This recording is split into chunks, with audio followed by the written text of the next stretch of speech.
that's going to take you back to Beelzebub. Get onto the bus that's going to make you stop going rub-a-dub. This is the Community Solutions Podcast. Jason Bradley, Andrew Richter, back for the attack. Yet another week. What's going on? Get on the bus? Isn't that a movie? I don't know. It could be. It's not a movie I'm familiar with, but maybe there's a lot of movies. Maybe I am, and I don't recall that one. Well, you don't recall that one, and I have no idea who sings that song. That song is by a band called Soul Coughing. Soul Coughing. Maybe you've heard of them. Maybe. Yeah. They take a little Robitussin CF a lot or something? Well, I tell you what, we've talked about band names before. I want to know who came up with Soul Coughing. I don't know. I couldn't tell you. Yeah, well. But I know, the first couple of albums, this one in particular. It's another 90s band? Yes. Okay. Yep. This band, very strange lyrics.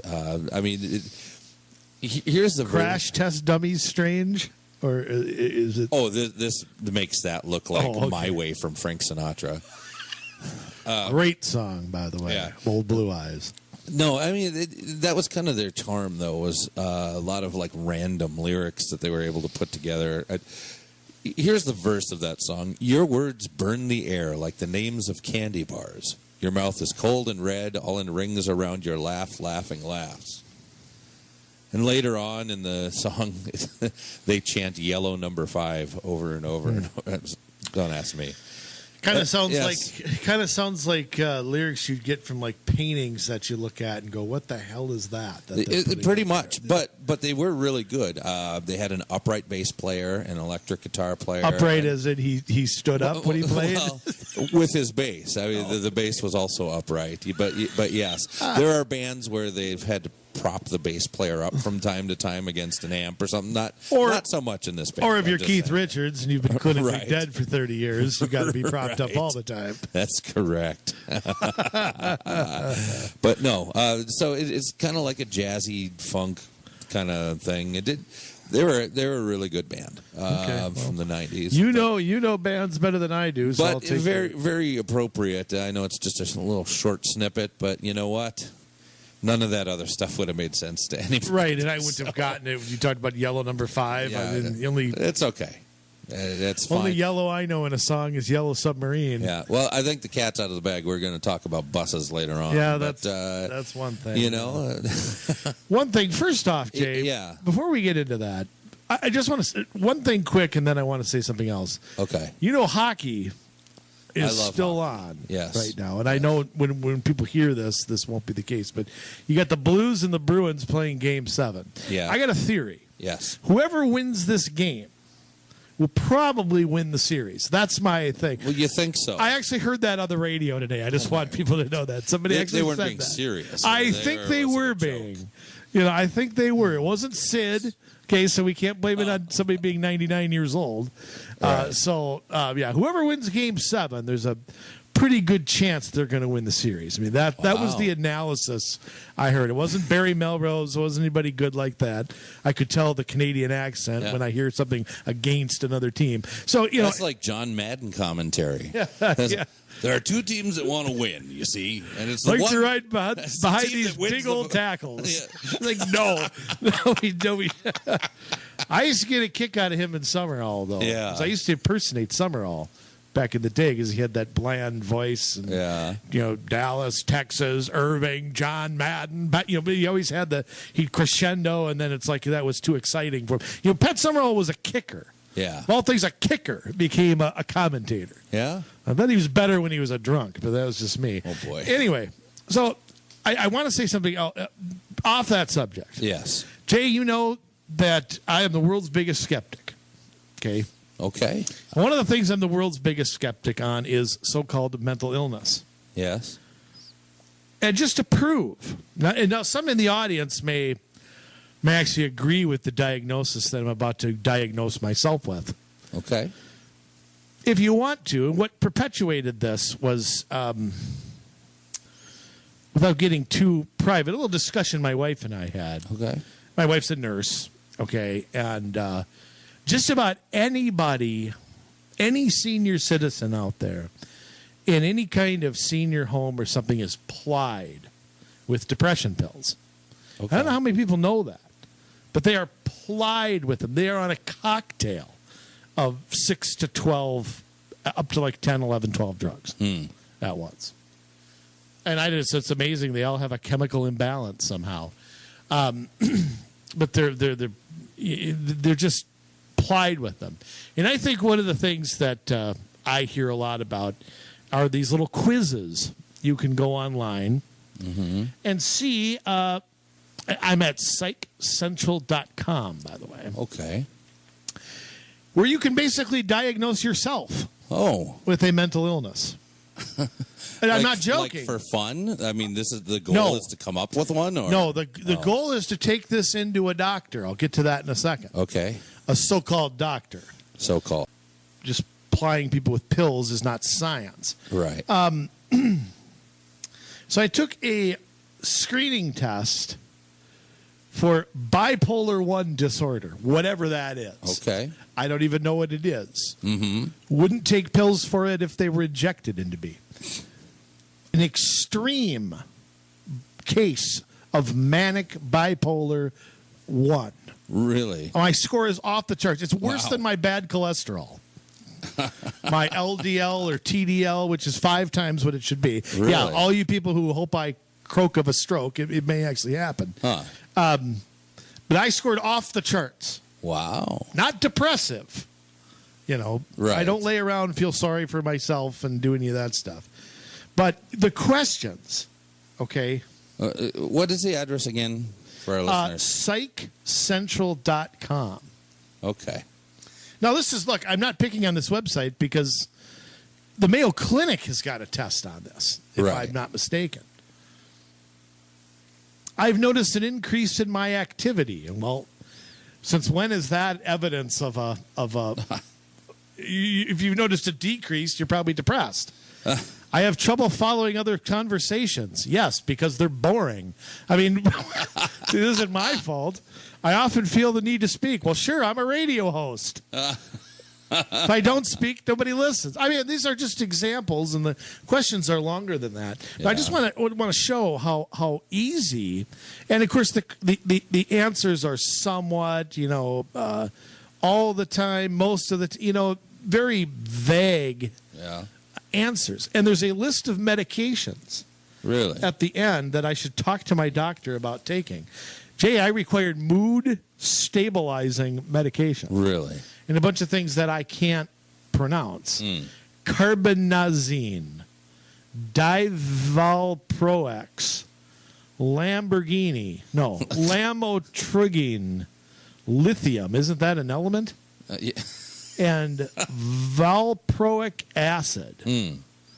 So those are the things. I basically diagnosed myself and then walk into a doctor's. I bet if I took this in to Dr.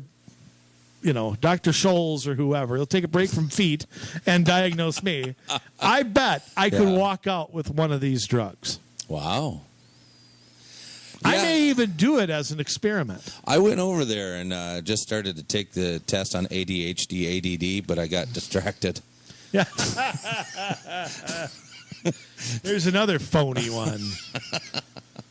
Kid can't sit still. Well, what kid can? Right. So, just so everybody knows, I am severe bipolar 1. I don't know what 1 means. Bipolar 1 disorder. I have a basket case of bipolars out there. So I'm extremely high. What is weird is you don't have the depression stuff, but yet bipolar in and of itself means you swing between depressed and manic. It's whatever. Again, that describes 90% of the people I know. Right. So now, look. Here's the thing. I mean, medicine is supposed to be based on facts and on science. Okay. It's supposed. Look, somebody has a tumor. You go in and remove the tumor. Somebody's blood pressure's high. You go in and you do things, exercise, and all that. Psychotropic things have become the new. Does it bother? I mean, does it bother you, Jay? So many people. I mean, kids as young as 5 years old are being diagnosed with and medicated. Mm-hmm. I mean, you're ruining the next generation. I mean, don't even get me started. The millennials, that's bad enough. Now we've got to, You're talking about medicating kids, or you're talking about gender reassignment surgeries for children, or whether you're talking about just, hey, this kid's... Gender reassignment. That's what we call it now. That's what they call it, yeah. That's what they call it. I interrupted you, but go ahead. It wasn't going to go anywhere productive. Oh, okay. But kids are kids, and let them be kids, for crying out loud. Kid wants to run. Kid could be worse. ADD. I mean, here's what I love. Here's an ADD test I'm going to give for all you parents out there.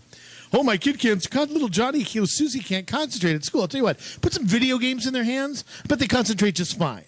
Mm-hmm. Okay, you found your problem. Yeah, it's the school sucks. Yeah, it's the school's boring, or it's not challenging enough. Yeah, or they're behind and they're not telling anybody. Mm-hmm. Okay, you've got a problem there. Yep. But if somebody's ADHD, but boy, you put Super Mario Brothers in their hand, they pay attention like you wouldn't believe, or whatever the kids play, Call of Duty, or I don't have any idea. So I mean, Frogger. Space Invaders. Yeah. So I mean. There's your test right there. I'll be your kid's doctor. Okay, come to me with it. And when your kid's struggling, says, when do you take him to a doctor anyway? Right. A kid's struggling in math, so I take him to a doctor? I just feel strongly about these things. You people stay away from this stuff.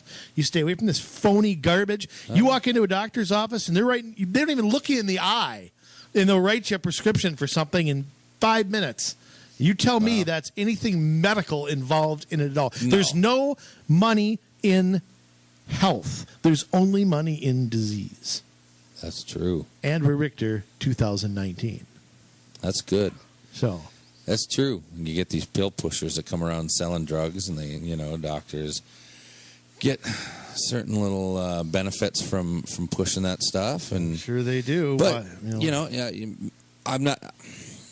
The vast majority of doctors are good doctors who care about their patients. I am confident in that. However, the medical system is completely messed up.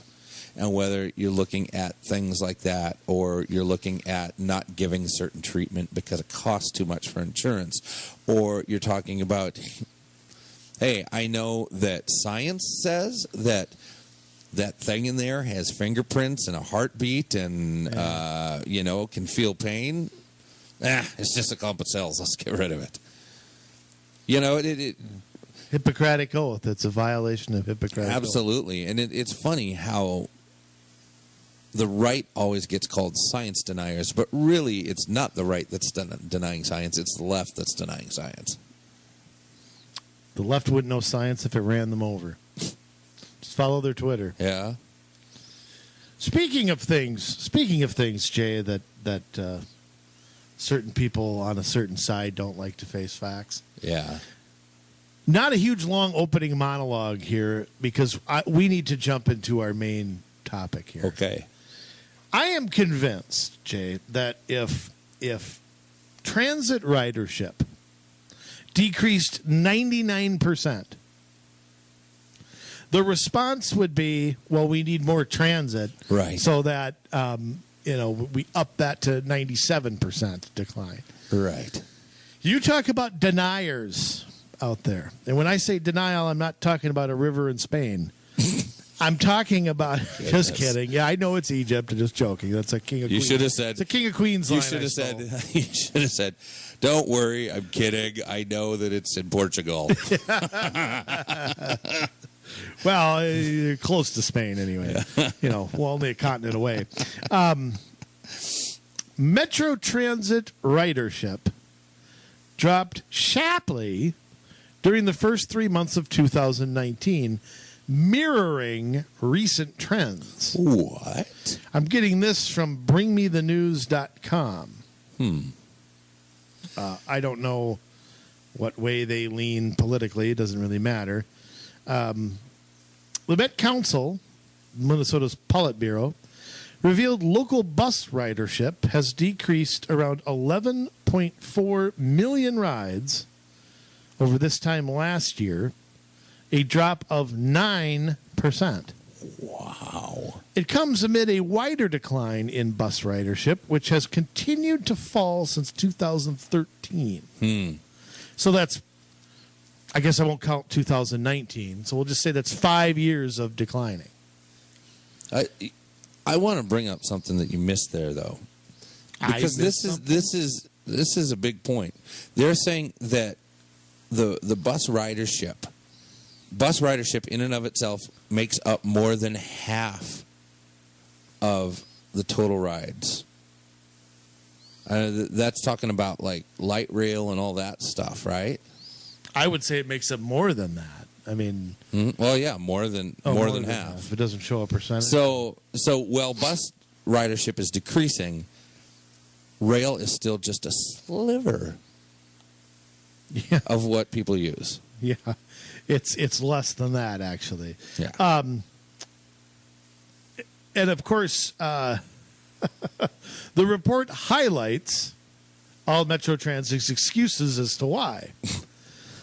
Bad weather days. Actually, that's a reason to take transit. Right. Not a reason not to. I was more likely to take it when I worked downtown. Yeah. Absolutely. Cheap car travel, or as I call it, utilizing my personal freedom. Right. And the fare increases, which were introduced over a year and a half ago. Which means that if we're not paying for people to ride it, yeah, they're not going to ride it. Nobody wants to ride it. Yeah, we're subsidizing it. From January 27th to Jane 29. I guess that's January. Probably. The record-breaking polar vortex ridership on almost all services plummeted, as it did during major snowstorms that led to school cancellations. Well, school kids aren't taking transit. School bus is not run by the Metro Transit. Mm-hmm. And that's 3 days. Like I said, somebody's more likely, I would argue, to use transit on a very snowy, icky day or work from home or whatever than they are to drive. Right. I mean, if you're driving a Honda Accord and there's 6 inches of snow out there, you're more likely to take something else or however you get there. Mm-hmm. Not less likely. While a February report showed ridership on the Green and Blue Line light rail services grew slightly in 2018, those services have seen a drop this quarter.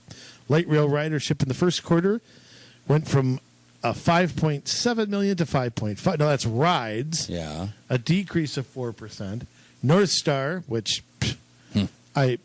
you ride it and I think there's like skeletons. It's like the scene from the Goonies or something when you see North Star drive by. Again, dropped again. This service makes up less than 1% of all Metro Transit rides. Yeah, nothing what we were told, of course, by the transit advocates. So, I mean, so we've seen this, but this is not unique to the Twin Cities or unique to 2019. NPR News. This is from November of 2018, Jay. Mm-hmm. Bus ridership drops again as Metro Transit makes more schedule changes. Metro Transit is making adjustments to 55 bus routes across the system this Saturday, restoring service in some places while scaling back elsewhere. One of the few advantages of bus over rail is the ability to do this. Right. Blah, blah, blah, blah, blah, blah. However, the changes come amid a downturn trend for Metro Transit, which saw a 2% drop from July to September compared to that was in 2018, compared to 2017. It's 1.5 million fewer rides overall. Jessica Treat with the advocacy, of course, NPR, what do? They talk to a transit advocate. That's their investigative reporting. Right.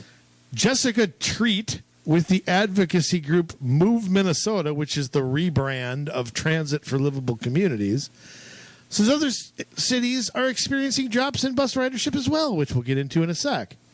She suspects, once again, no research, no knowledge of it, blah, blah, blah. She suspects that rideshare services like Uber and Lyft may be part of the reason. While that exact cause is uncertain, Treat says it's a new normal for transit agencies. Quote, I think it's something that Metro Transit and regions everywhere need to think about, said Treat.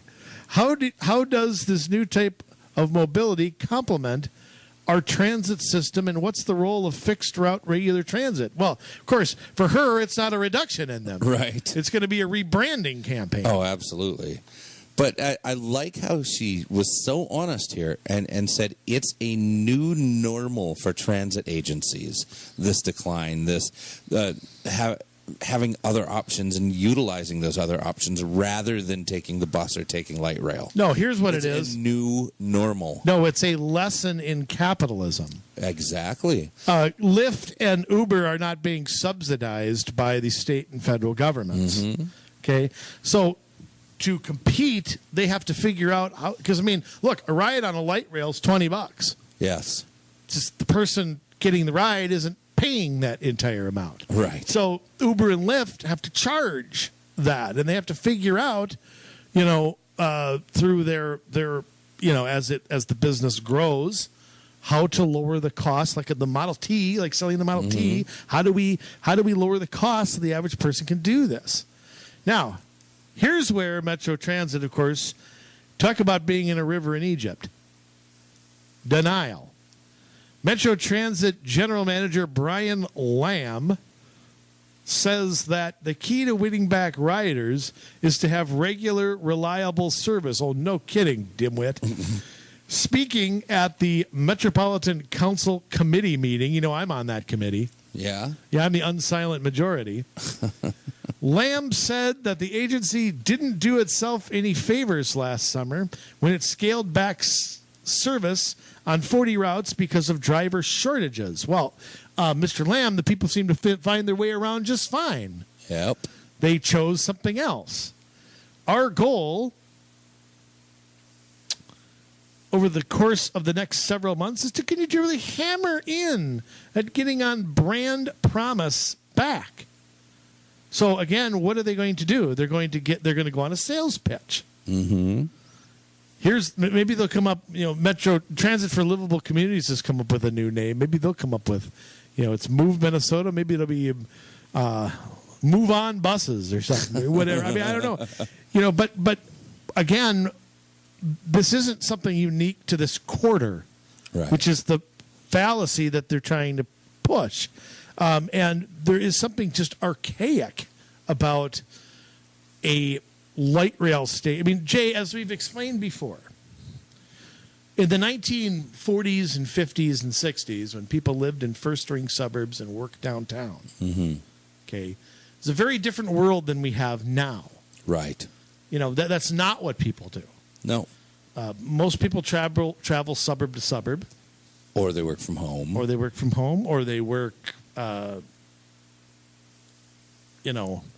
all different hours. Mm-hmm. That's another difference. They change jobs often. Yeah. Work at Ford for 35 years and retire with a pension. What's that? I mean, the job market and everything has changed so much. And yet our planners are still stuck in this cram everybody in an urban place and reduce the traffic and get them out of their car. But they're very stuck in that mode. Absolutely. And this article talks about fixed transit routes and having rail and having trolley cars and things like that. What have we said about this since the first time we heard of it? I mean, hey, let's go back to the 1900s. That's progress. Well, there's a reason trolley cars went out of... Yeah. They were here at one time. Yeah. They were operated privately at one time. But it became archaic, and it became not profitable. Everybody was able to buy a car because of the assembly line. And why aren't we celebrating that? That's what I don't understand. Why aren't we celebrating somebody, I mean, if somebody had to take the bus 6-7 years ago, and then they worked their way up at their company and got a raise and got a better place to live and eventually bought a car, and I mean, isn't that something to celebrate? Why would we want to keep them? Like I said before, the people who ride the bus are the most miserable people on earth. I'm sorry, but they are. Find somebody on a bus that's in a good mood. It's not easy. It's like having a donut with no sprinkles. It's just awful. So I mean, the point being is that not being dependent on government, not having the taxpayers subsidize everything in your life, from housing to transportation to medical care to whatever, is something we ought to be showing as examples to everybody. Mm-hmm. Not saying, "Oh, damn it, now we got more cars out there. What are we going to do? Oh no, there's less people riding the bus. Oh no, let's spend my tax dollars to sell riding the bus to everybody." So, I mean, again, that's the reaction. And I'll tell you what, the Twin Cities, they're not unique in this. No, they're really not. This is a problem that has been, it's not a problem. Let me rephrase that. This is a perceived problem from the people in government that has been sweeping the nation, And we've talked about articles before where bike ridership is going down. We've talked about articles before where, because they can't get people to take mass transit, they're taxing cars during rush hour, or they're shutting certain parts of the city down to cars. Making your drive more miserable. Right. They're getting the pay lane or whatever. That's how they track your vehicle. They get information on you. Mm-hmm. Washington Post with a rare, I'm not going to give them too much credit here. Right. A rare sanity or head scratch. Now, the guy who wrote this, good luck pronouncing that name. This is from you mean last year. Faiz Siddiqui? Faiz Siddiqui. Siddiqui? Yeah. All right, Mr. Siddiqui. Instead of the Fonz, he's the Faiz. Arthur Faiz Zarelli. This is last year. Okay. This was last year. So again, Sir Dookie. Yeah, Sir Dookie. This is. So this is not. Yes. Again, proving this is not just one isolated quarter. Transit ridership fell in 31 of 35 major metropolitan areas in the United States last year. Speaking of 2017. Including the 7 cities that serve a majority of riders, with losses largely stemming from buses, but punctuated by reliable issues systems such as Metro, blah, blah, blah, blah, blah. An analysis by the New York-based Transit Center Advocacy Group. Once again, they go to a transit advocacy group for their facts. Mm-hmm.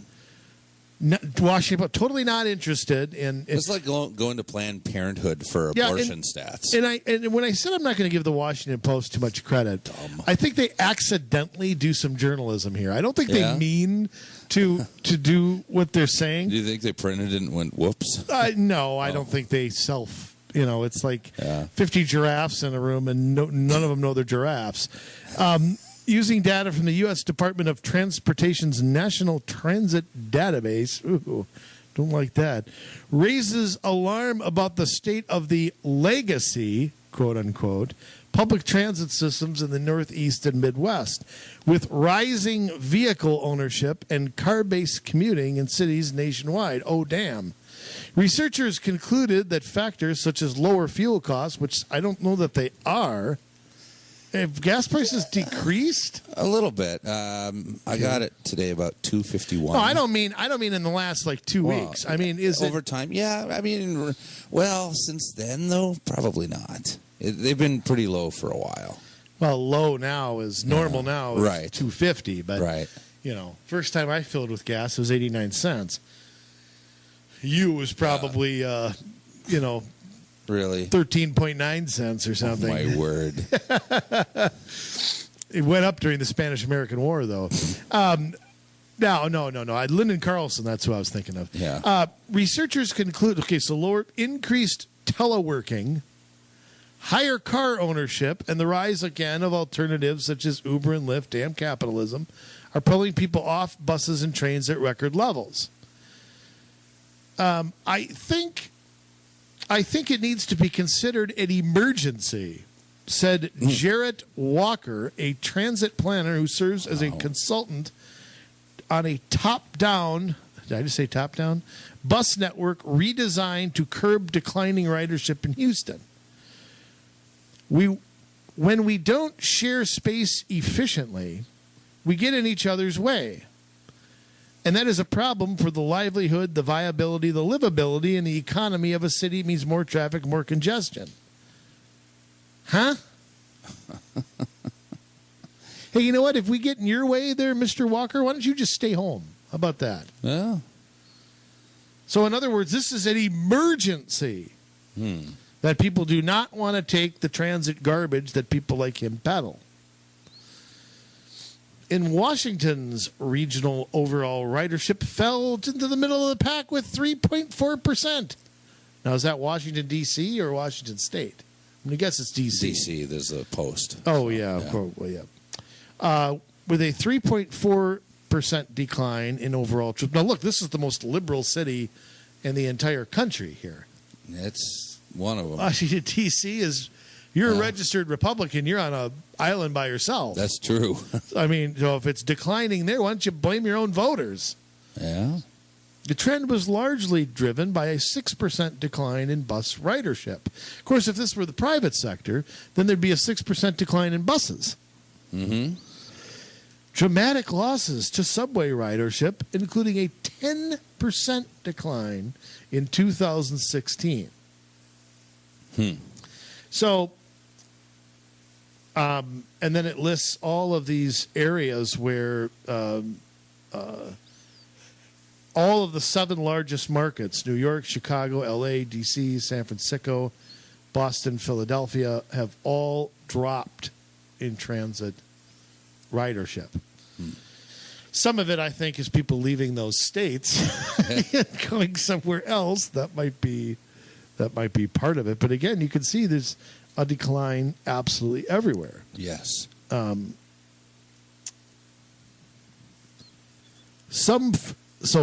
These folks are getting nervous. Yeah, I mean, to the point where they want to call an emergency. Now, you know as well as I do that anytime they can succeed in calling something an emergency, that makes a case for them to be able to take drastic measures, whether it's by taking more taxes away or whether it's by restricting something else, to be able to try and force people to do what they want them to do. Well, yeah, an emergency becomes an excuse for anything. It's like anytime you have a crisis. Mm-hmm. You create a crisis, and then you create the solution. Well, but the solution's already written. You just need the crisis to have it. Right. You know, the Patriot Act was written before 9/11. Yes, it was. It just needed 9/11 to be the catalyst, and 3 days later it passes with no debate. Right. Same thing here. Now, a little more level-headed look at this from, of all places, The Hill. Now, the person who wrote this, Randall O'Toole, Mr. O'Toole is a director of the Transportation Policy Center at the Independence Institute, a free market think tank in Denver. So he's a little bit more critical of mass transit. He goes on to cite some of the same statistics, but ridership declined in all of the nation's 38 largest urban areas. Providence, Rhode Island, going up by 0.1%, was the lone exception. Transit systems in Austin, Boston, Charlotte, Cleveland, Miami, Milwaukee, Philly, San Diego, Tampa Bay all suffered double-digit declines, with Austin losing 19.5%.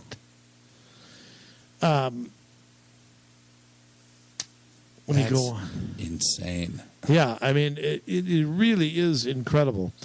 Transit apologists, so I love that line, offer many excuses for ridership decline, such as low gas prices and crumbling infrastructure. Well, if the infrastructure is crumbling, why would that lead to a... Yeah. I'm staying home. I'm not riding a bus today. Yeah. That bridge is going under. But gas prices, according to this guy, were 10% higher in 2018 than in 2017, and ridership was declining then. The fundamental problem is that big box transit. Oh, I like that phrase. I'm going to borrow that. Yeah. Moving people in passenger buses and light rails or commuter rails no longer works in American cities. Such transit made sense a century ago when most jobs were in downtown surrounded by dense residential areas. But today, only New York City looks like that. Modern urban areas have jobs far more scattered across suburbs. Job location is one of many factors people consider when deciding where to live. The result is jobs, residences, retail, schools are widely dispersed. 100% right. So the reality is here that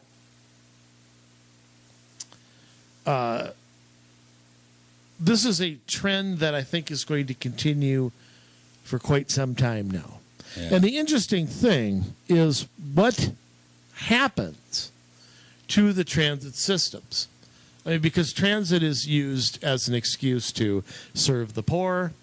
Mm-hmm. You know, you're racist if you don't support. I mean, all the usual garbage from the political left comes out. Right. But where does this go? What selling point is going to? How are they going to rebrand this, Jay? I mean, what selling point do they have to do this? I mean, it is these urban planners that have put in bike lanes, taken away lanes of traffic, mm-hmm. put in roundabouts, all this stuff that has added to congestion. Yes. And people are still not taking the multimodal transportation. Yeah, they're not. I know that what they say in this article, like what some people are proposing to do, and oh boy, redesigning American cities to serve obsolete transit systems by forcing more jobs downtown. How do you force more jobs to go downtown? Simple. You create the economics where, well, it's not simple. You give certain companies certain financial incentives if they'll relocate to a certain place. Mm-hmm. And you're not going to give them that if they go somewhere else. Building high-density transit-oriented developments in transit corridors. That's what they're trying to do here all around the metro. Same thing. Turning highway and street lanes into dedicated bus lanes. So, again, congesting traffic. BRT. Yep. Yet huge changes in urban form are needed to get a small change in transit usage, and the benefits are trivial, this guy says. So he also adds transit isn't particularly green, using more energy and producing more greenhouse gases per passenger mile than the average car. Yeah, those buses don't get too many miles to the gallon. Yeah, have you ever followed one of those things and you see all the black smoke going up in the air? And the constant stopping and starting and all that kind of stuff. I bet they use tons of fuel. Right. Yeah, I don't... But I mean, more broadly, because it just doesn't seem like our planners or our politicians are paying any attention to what we're doing, which is nothing new. But I mean, who fills this vacuum? Is it Uber? Is it Lyft? I'm not against all public transit. I'm against trying to make people use it. Mm-hmm. You know, it's supposed to be there. I've tried to drive a car in New York. Okay, it's very difficult. Yes. Okay, I've tried to drive a car in Chicago. It is not easy. Okay, so it's easier, but not very easy. So where does transportation go from here, or transit? They're not the same in my book. But I mean, what's the end game here? Well, they obviously want to get rid of more cars. I mean, that's part of the war on cars. I mean, pushing people to transit makes people live in or close to transit corridors, so they can get you into more people into townhomes and apartments and condos rather than in single-family homes. So it's about bringing people into more dense living situations and trying to get people on, the same routes back and forth from a downtown to wherever they live, and the rest of it, is just people that maybe live and work city to city rather than going downtown, but there's going to be far less of those, and and that's why you see even out in quote unquote more conservative places like Maple Grove or wherever, Corcoran, any of those places, you see these new home developments popping up, and they try to put a lot of these places closer to shopping centers, and they create new ones. And we've talked about downtown Maple Grove before and all the facades that they built, and it's just kind of this big bleh. But then they went up, off of Maple Grove Parkway by the hospital and are creating like a secondary one up there. Yeah. Well, and Maple Grove has their own transit, too. They have their own system. Yeah. So this is not likely to stop, despite the facts going in the opposite direction. The people who want to control us are not going to give up that control no matter what. And I also noticed smaller lot sizes. I mean, you see a new development. Look at how many houses are crammed. What they do is they stick a lot of these houses in cul-de-sacs, and there's virtually no front yard, and the backyard's a little bigger, because they fan out. But yeah, it very small lot sizes. So it's even single-family homes are not. How would we put it? They're not the single-family homes that were built in the 60s. Right. We're not building it that way anymore. We're building everything crammed in. Every house looks the same. Every one is $400,000. It's they talk about affordability and they subsidize the opposite. Mm-hmm. So we're not, we're bringing good news to everybody, in our opinion. Yes. But it's not the end. If anything, this just ramps up the fight for our personal freedom and not being manipulated, having every element of our life being manipulated by government.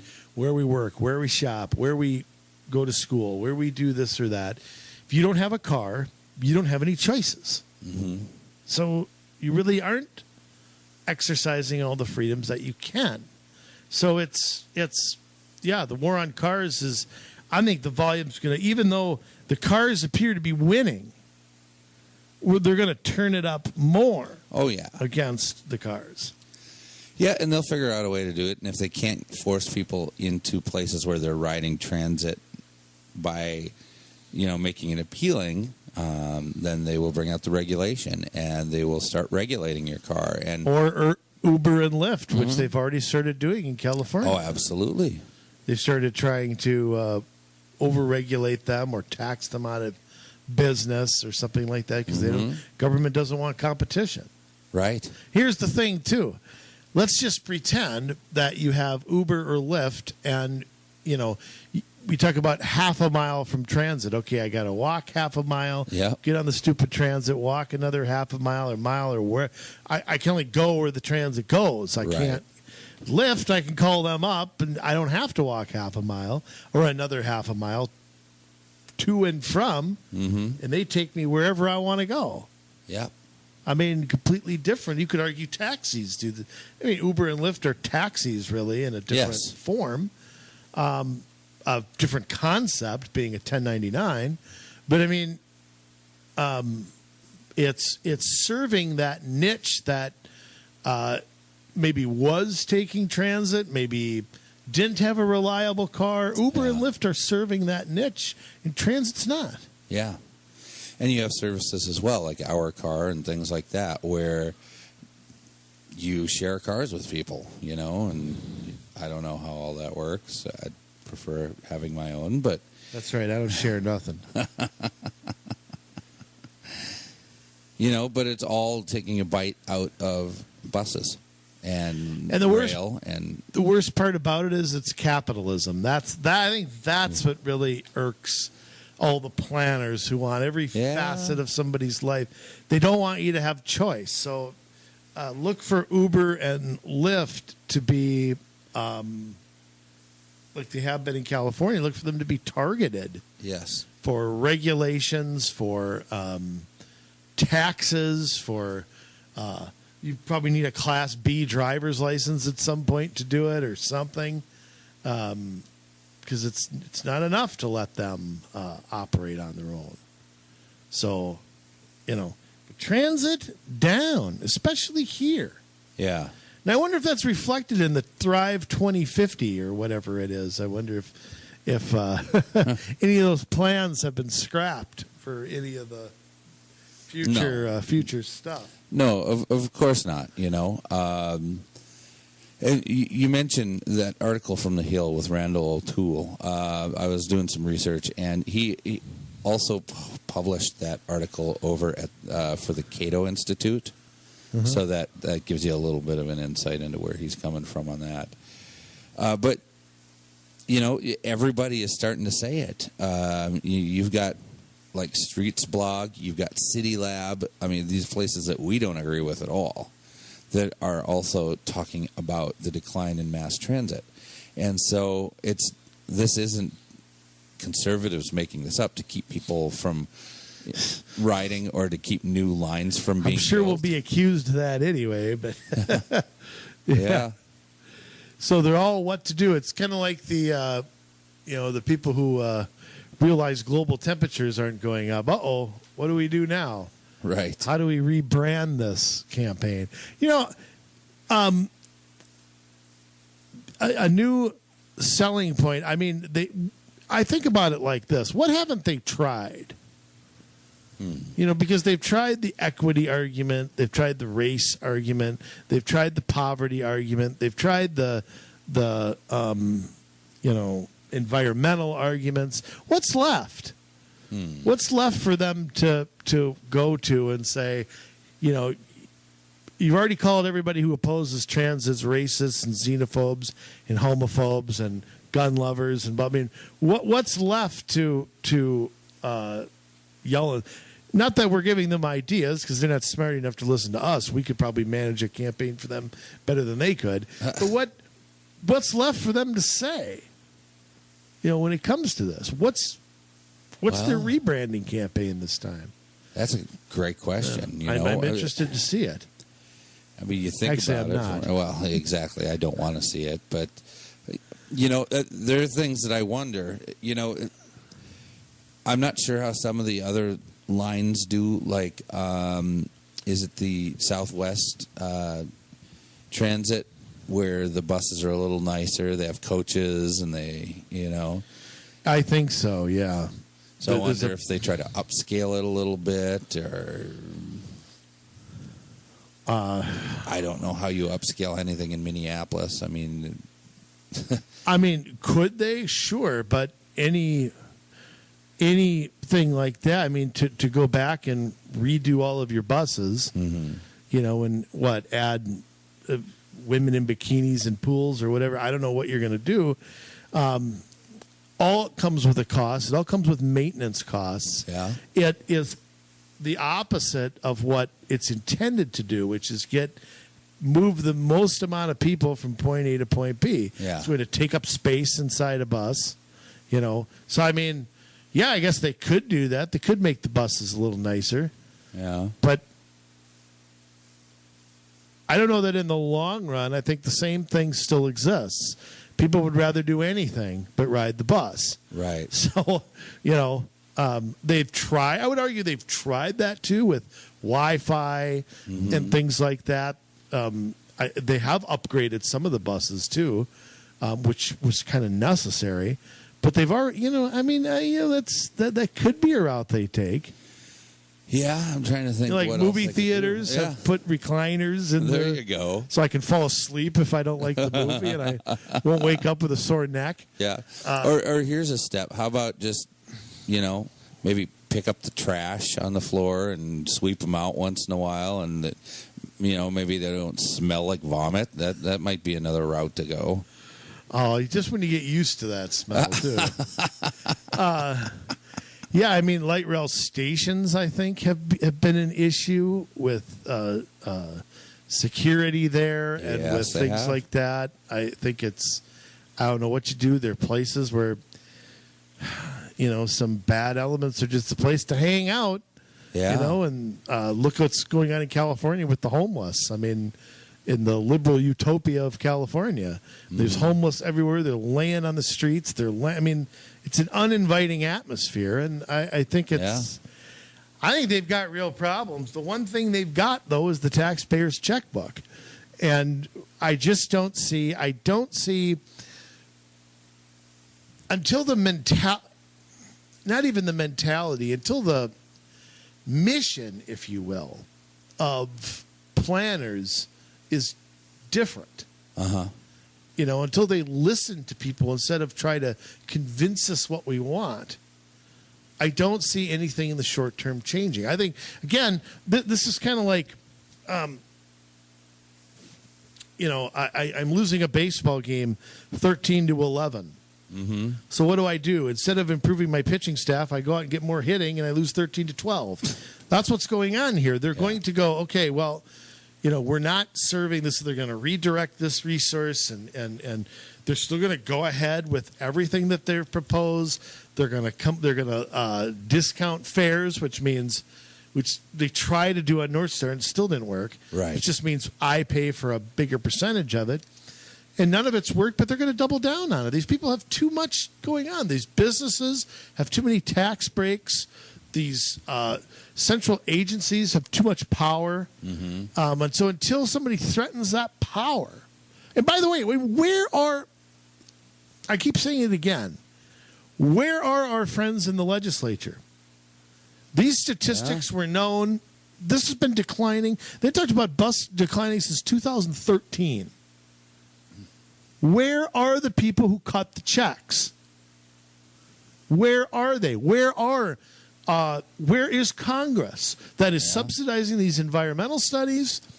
And I know the president has put a little halt on some things, what he can do as an executive, which is limited because certain things aren't really in his purview. Right. But, I mean, where is the... I'll put it to you this way. We studied for this show, Jay, as we always do. Yes. And some of these facts are a few years old, and I didn't know them. Huh. So where is the bullhorn of, hey, this isn't working. People aren't using it. They're finding alternatives. Capitalism is winning out. Where is that? You watch the Minnesota legislature, you'll never hear this argument once. No, and that's, they don't take away any of the Met Council's power either. It's like how many times they don't even propose to. How many times can you be wrong and still, be put in charge of something? It's apparently indefinitely. They make these projections about city growth and it's wrong, and they are projecting these mass transit lines based on proposed density from these projections that they have that are faulty. And these are not, you don't just throw up a light rail line and, it costs over $1 billion usually. They never say it costs that much, but by the time it's all said and done, it sure does. And then you've got ongoing maintenance costs on top for of that. 10-mile line. Yeah. It's ridiculous. But yet they're going to continue doing that all over the metro. Well, and here's another question. Where are the city governments in this? We talk about city government all the time, but where are they in this? Where are county governments in this? Where are outstate cities and counties watching their tax dollars be taken and spent on this stuff in the Twin Cities? while their roads crumble or their highways not getting fixed or in line for a bond somewhere down the road. Right. I mean, where are they on this? Nowhere to be found. They're I don't know if they're kowtowed into silence, but if I were the mayor of a town out in western Minnesota, I'd be barking at this legislature. I'd be chewing the ear off of whoever the hell represented me, and I'd be down there saying, "Look at what's going on, and you people just." And then all of a sudden, like we said a few weeks ago, a budget deal is just reached in the middle of the night over, whiskey old fashions, and we'll find out about it a month later. Yeah. And what do you want to bet? Met Council fully funded. Not a single reform, not a single even blip of change there at all. It's a disgrace. Yeah.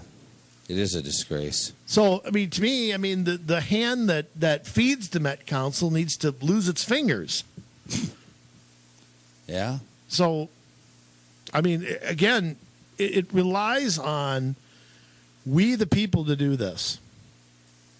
It relies on good people in your local government to do this.